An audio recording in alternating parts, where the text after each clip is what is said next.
নমস্কার, ব্রেকিং বাংলায় আপনাদের স্বাগত। আমি জয়ন্ত মজুমদার।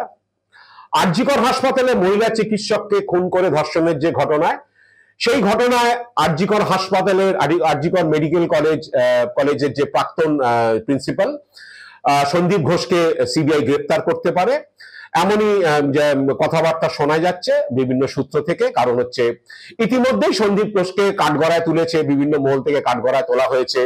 বিরোধী দল বিজেপি নেতা শুভেন্দু অধিকারীরা বারে বারেই হচ্ছে তাকে কাঠগড়ায় তোলার চেষ্টা করেছে যে তিনি নানান ধরনের হচ্ছে কুকর্মের সঙ্গে যুক্ত এবং হচ্ছে তিনি এই খুনের ঘটনা কাউকে কাউকে বাঁচানোর চেষ্টা করেছেন বা এই ধরনের কথাবার্তা। এবং যে কলেজ হসপিটাল থেকে আত্মহত্যার কথা নাকি বলা হয়েছে ওই মৃত চিকিৎসকের পরিবারের কাছে, এবং তাতেও নাকি সন্দীপ ঘোষদের হাত রয়েছে। তো এই ধরনের অভিযোগ তার বিরুদ্ধে করা হচ্ছে। তো সিবিআই তাকে গ্রেপ্তার করতে পারে, সম্ভবত গ্রেপ্তার করা হচ্ছে। কারণ হচ্ছে আগে 20-25 বছর আগে হলে আমি কথাটা বলতাম না। কারণ এখন সিবিআই এর গত 10 বছরে নরেন্দ্র মোদীর আমলে সিবিআই এর কার্যকলাপ অনেকটাই চেঞ্জ হয়েছে। আগে সিবিআই কাউকে গ্রেপ্তার করার আগে, কারোর বিরুদ্ধে অভিযোগ থাকলে গ্রেপ্তার করার আগে বা তার সম্পর্কে কোনো রকম কেউ যদি কথা বলে, সে গ্রেপ্তার করার আগে সিবিআই তার সম্পর্কে প্রমাণ জোগাড় করতো বা প্রমাণ সাক্ষ্য জোগাড় করার পরে হচ্ছে তাকে গ্রেপ্তার করতো। এখন সিবিআই স্টাইলটা অন্যরকম হয়ে গেছে। কোনো ব্যক্তির বিরুদ্ধে, বিশেষত যদি সেখানে বিজেপি তার বিরুদ্ধে কোনো আঙুল তোলে, অভিযোগের আঙুল তোলে, সিবিআই তাকে আগে গ্রেপ্তারটা করে দেয়।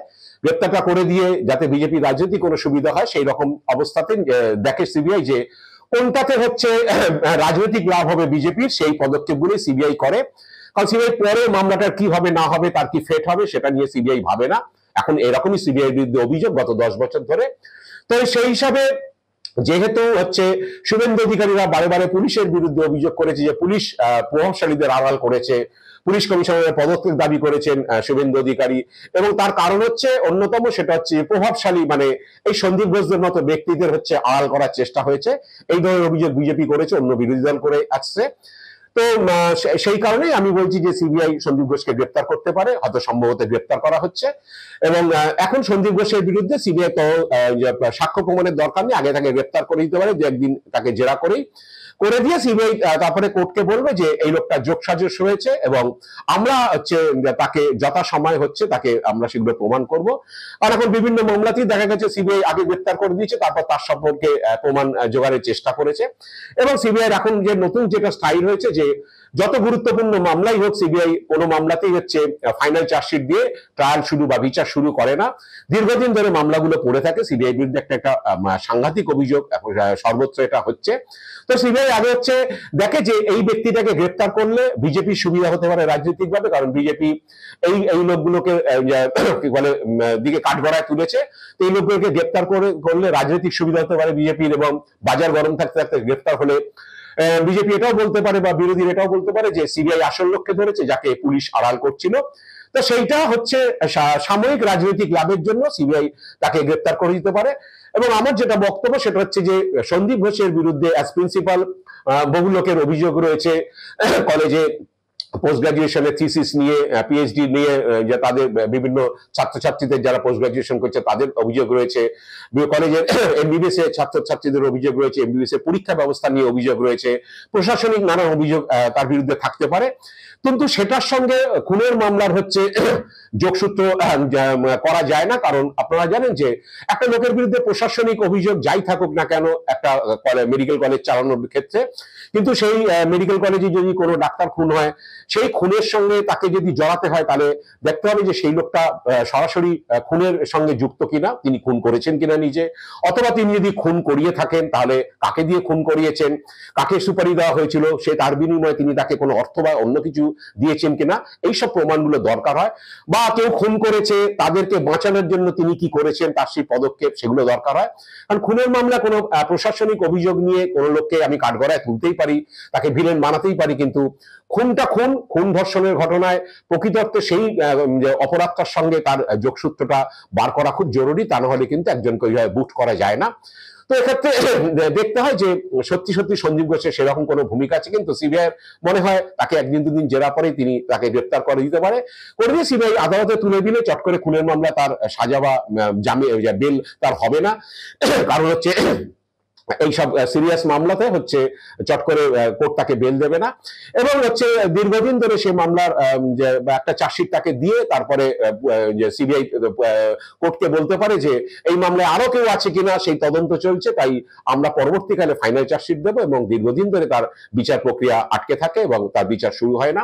এবং এও সিবিআই বিরুদ্ধে এখন বর্তমানে অভিযোগ যে যদি সিবিআই এত লিঙ্গার করে মামলাগুলোকে, একটা চার্জশিট দিয়ে রেখে দেয়, ফাইনাল চার্জশিট দেয় না, বিচার শুরু করে না, তো আমাদের এখানে যদি সন্দীপ ঘোষকে গ্রেফতার করে দেওয়া হয়, সেক্ষেত্রে হয়তো আগামী 2026-এর ভোটের আগে সিবিআই এই মামলার বিচার পর্ব শুরু করবে না। কারণ যদি তার আগে বিচার পর্ব শুরু করে, তারা যদি সিবিআই যদি দ্রুত চার্জশিট দিয়ে, ফাইনাল চার্জশিট দিয়ে কোর্টের বিরুদ্ধে বিচার পর্ব শুরু করে, এবং সেক্ষেত্রে যদি কোনো ব্যক্তি যাকে মাথা বলে গ্রেফতার করা হয়েছে এবং খুনের সঙ্গে যোগসূত্র আছে বলে গ্রেফতার করা হয়েছে, বা খুনের ষড়যন্ত্রে যুক্ত হয়েছে বলে গ্রেফতার করা হয়েছে, তিনি যদি কোনোভাবে বেকসুর খালাস হয়ে যায়, তাহলে সেক্ষেত্রে সিবিআই রাজনৈতিক উদ্দেশ্য প্রণোদিত ভাবেই হচ্ছে এই মামলা চালিয়েছে, এইটা প্রমাণ হয়ে যাবে। তাই তারা বছরের পর বছর মামলা লিঙ্গার করছে। তো আমারও বক্তব্য যে যদি সন্দীপ ঘোষকে গ্রেফতার করে, তা সিবিআই এই মোমেন্টে হচ্ছে তার বিরুদ্ধে ফাইনাল চার্জশিট করবে না, বা এই মামলার ফাইনাল চার্জশিট করবে না, এবং সিবিআই একটা কোর্টকে জানাতে পারে যে এই লোকটা যোগসূত্র আছে, এ করেছে, অমুক করেছে, তারপরে প্রমাণ তো সেই যখন বিচার হবে তখন তারা দেবে। সুতরাং বিচার তো শুরুই হবে না, বিচার শুরু হতে বহু দেরি হবে, তা সেক্ষেত্রে প্রমাণের প্রশ্নই আসে না। এবং যদি 2026 সালের ভোটটাকে টেনে দেওয়া যায়, তাহলে অসুবিধা কিছু নেই, ততদিন পর্যন্ত সন্দীপ ঘোষ অভিযুক্ত হিসাবেই থেকে যাবেন। এরকমই এখন বর্তমানে বিভিন্ন সিবিআই এর কেসে চলছে। কারণ এর আগে আমরা দেখেছিলাম যে হাসকালির মামলাতেও হয়েছে, হাসকালিতে যখন এক তরুণীকে তার প্রেমিক বা বন্ধু তার বাড়িতে তাদের জন্মদিন অনুষ্ঠানে ডেকে নিয়ে গিয়ে তাকে ধর্ষণ করা হয়েছিল, পরবর্তীকালে তার মৃত্যু হয়। সেখানে সেই তার অভিযুক্ত সেই যুবক, তার বাবা, এদেরকে পুলিশ গ্রেপ্তার করেছিল, কিন্তু হাইকোর্ট অর্ডারে হচ্ছে সিবিআই সেই মামলা তদন্ত পায়। সেই মামলা প্রায় 2 বছর হতে চললো, সেই মামলারও আজও কোনো নিষ্পত্তি হয়নি। একইভাবে বকটুইতে যখন হয়েছিল, তৃণমূল নেতা ভাদু শেখ খুন হয়েছিল, ভাদু শেখ খুন হওয়ার পরে সেখানে সেই গ্রামে যে উত্তেজিত জনতা বিভিন্ন বাড়ি আগুন জ্বালিয়ে দিয়ে সেখানে 11 জনের মৃত্যু হয়েছিল, সেই মামলাও সিবিআইয়ের কাছে এসছে 2022 সালে, সেটাও 2.5 বছর প্রায় অতিক্রান্ত, 2022-এর মার্চ মাসে হয়েছিল। সেই মামলা প্রায় 2.5 বছর অতিক্রান্ত, সেই মামলারও কোনো নিষ্পত্তি হয়নি। তো সিবিআই এখন মামলাগুলো নেয় হাইকোর্ট অর্ডারে।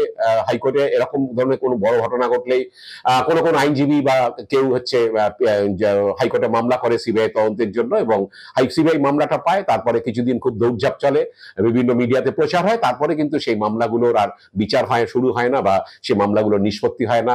অভিযুক্তরা, এমনকি বকটুইতে এক অভিযুক্ত, প্রধান অভিযুক্ত, তার হচ্ছে কাস্টডিতে ডেথ হয়েছে, সেটা নিয়েও সিবিআই বিরুদ্ধে অভিযোগে আঙুল উঠেছে। তো সিবিআই স্টাইল এখন এরকম হয়ে গেছে যে তারা মামলা লিঙ্গার করে। তো আমি এক্ষেত্রে বললাম যে সন্দীপ ঘোষকে গ্রেপ্তার সিবিআই করতে পারে, যদি আমার এই তথ্য আমি যেরকম খবর পাচ্ছি। কারণ এখন যেটা হয়েছে, সিবিআই বিভিন্ন রাজ্যে যে মামলা করে, সেক্ষেত্রে দেখা যায় যে শোনা যায় নাকি যে সেখানকার সে রাজ্যের যারা বিজেপি নেতারা আছে, কেউ কেউ, মানে শুনেছি যে সিবিআই নাকি সেসব বিজেপি নেতারাই তাদের ব্রিফ করে দেয় যে অমুককে বুক করতে হবে, তমুককে বুক করতে হবে, সেইভাবেই নাকি চলে। আমাদের রাজ্যে নাকি 2-1 বিজেপি নেতা আছেন, এবং তারাই নাকি সিবিআই কে ডিকটেট করে যে এই মামলাতে অমুককে গ্রেপ্তার করতে হবে, তমুককে গ্রেপ্তার করতে হবে, কাকে গ্রেপ্তার করলে তাদের রাজনৈতিক সুবিধা হয়, এটাও নাকি সিবিআই কে ডিকটেট করা হয়, এবং সিবিআই সেই মতো কাজ করে। এটা শুনেছি, এটা মানে শোনা কথা যে বিজেপির রাজ্যের 2-1 নেতা তারাই নাকি সিবিআই এর কর্তাদের নাকি বলে দেন যে এরকম এরকম এদের গ্রেপ্তার করলে তাদের রাজনৈতিক সুবিধা হবে।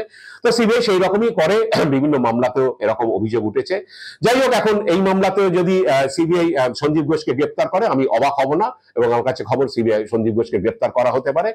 যদি আমার এই তথ্য ভুল হয়, বা আমার এই ধারণা ভুল হয় যে সিবিআই সন্দীপ ঘোষকে গ্রেপ্তার করলো না, তাহলে হয়তো এই মামলায় যে মহিলা চিকিৎসক যিনি খুন হয়েছেন, ধর্ষণ হয়েছেন, তিনি হয়তো তাড়াতাড়ি দ্রুত বিচার পেতে পারেন, যদি রাজনৈতিক স্বার্থ নিয়ে সিবিআই সন্দীপ ঘোষকে গ্রেপ্তার না করে, বা অন্য কাউকে গ্রেপ্তার না করে, বা প্রভাবশালীরা যুক্ত আছে বলে কোনো প্রভাবশালীকে গ্রেপ্তার না করে, তাহলে হয়তো এই মহিলা চিকিৎসক যিনি খুন এবং ধর্ষণ হয়েছেন, তিনি হয়তো বিচার পেতে পারেন দ্রুত, তার পরিবার হয়তো দ্রুত বিচার পেতে পারে, যে মামলাটা তাড়াতাড়ি শেষ হতে পারে। আর যদি আমার ধারণা সঠিক হয় তাহলে হচ্ছে সিবিআই এই মামলাতে কোনো প্রভাবশালীকে গ্রেপ্তার করে দিলে, তার সপক্ষে প্রমাণ থাকুক না থাকুক, গ্রেপ্তার করে দিলে হচ্ছে সেই মামলা কিন্তু লিঙ্গার করবে, দীর্ঘদিন ধরে হচ্ছে সেই মামলা তারা ফাইনাল চার্জশিট দেবে না বা দেওয়ার সম্ভাবনা কম এবং বিচার শুরু হওয়া কম। তাহলে কিন্তু এই খুন ও ধর্ষণের মামলা কিন্তু হিমঘরে চলে যাবে। এটাই হচ্ছে বর্তমানে সিবিআই যা কার্যকলাপ চলছে, সিবিআই যেভাবে কাজকর্ম করছে, সেটাই হচ্ছে দস্তুর হয়ে দাঁড়িয়েছে। এখন জানি না সিবিআই আমাদের রাজ্যে কোনো বিজেপি নেতার কথায় হচ্ছে প্রভাবশালীদের বুট করবে কিনা, গ্রেপ্তার করবে কিনা, বাজার গরমের জন্য তারা করবে কিনা, বা সাময়িক রাজনৈতিক লাভের জন্য সিবিআই করবে কিনা, সন্দীপ ঘোষের মতো কাউকে গ্রেপ্তার করবে কিনা এবং গ্রেপ্তার করার পরে মামলাকে লিঙ্গার করবে কিনা, তাহলে কিন্তু এই মামলার যে তদন্ত, সেই তদন্ত কিন্তু হিমঘরে চলে যাবে। দীর্ঘদিন এই হাঁসখালি বা বকটুয়ের মতো, সাম্প্রতিককালে বলছি, পুরনো আরো অনেক মামলা রয়েছে যেগুলো 13 বছর, 14 বছর, 17 বছর হয়ে গেছে, সেই মামলার নিষ্পত্তি সিবিআই এখনো করেনি বা সেই মামলার নিষ্পত্তি হয়নি, তাহলে কিন্তু সেই মামলা হিমঘরে চলে যাবে। এখন আমার ধারণা যদি ভুল হয় তাহলে হয়তো এই মহিলা চিকিৎসক যিনি খুন এবং ধর্ষণ হয়েছেন, তিনি হয়তো, তার পরিবার হয়তো দ্রুত বিচার পাবে। আর আমার ধারণা যদি সঠিক হয় তাহলে কিন্তু তাদের পরিবার কিন্তু বিচারের থেকে অনেকটা দূরে চলে যাবে, কারণ তাদের কিন্তু সে আশা পূর্ণ হবে না, দীর্ঘদিন ধরে কিন্তু এই মামলা লিঙ্গার করবে। এটাই হচ্ছে এখন বর্তমান বাস্তব। আজ এ পর্যন্তই। আপনারা ভালো থাকবেন, সুস্থ থাকবেন। নমস্কার।